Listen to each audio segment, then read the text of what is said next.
For most of my life, I thought my father was a quiet man, not calm quiet, not peaceful quiet, just distant. He wasn't cruel. He wasn't angry. He was just there, without ever really being there. He worked. He provided.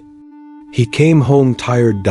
And when I spoke, he listened, but rarely replied with more than a nod or a short sentence. Growing up, I used to think something was wrong with him.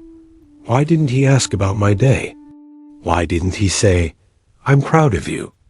Why didn't he talk like other fathers did? I told myself he didn't care.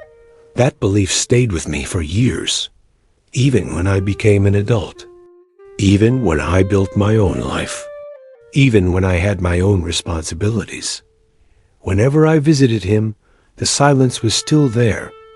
We would sit in the same room, sometimes for hours. The television would be on. Tea would grow cold on the table, and we wouldn't talk. I thought he didn't want to at 45. I finally realized how wrong I was.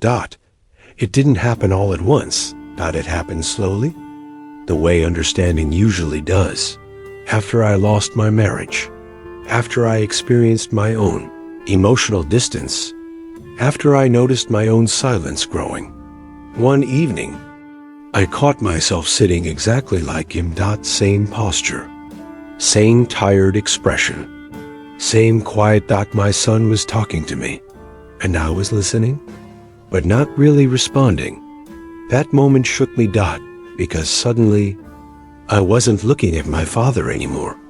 I was looking at myself, and I understood something painful. Silence isn't always absence. Sometimes it's survival. My father grew up in a time where men didn't speak about feelings.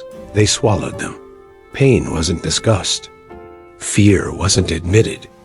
Love wasn't spoken. You showed love by working, by enduring, by staying.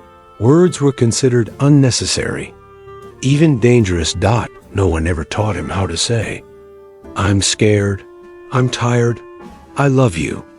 So he stayed quiet, not because he didn't feel, but because feeling had nowhere to go. I remember things I had ignored before. How he never missed a day of work, how he fixed things around the house late at night, how he stood silently at my school events. Always there, never loud. His love was practical. Mine was emotional. And for years, I judged him using rules he was never taught.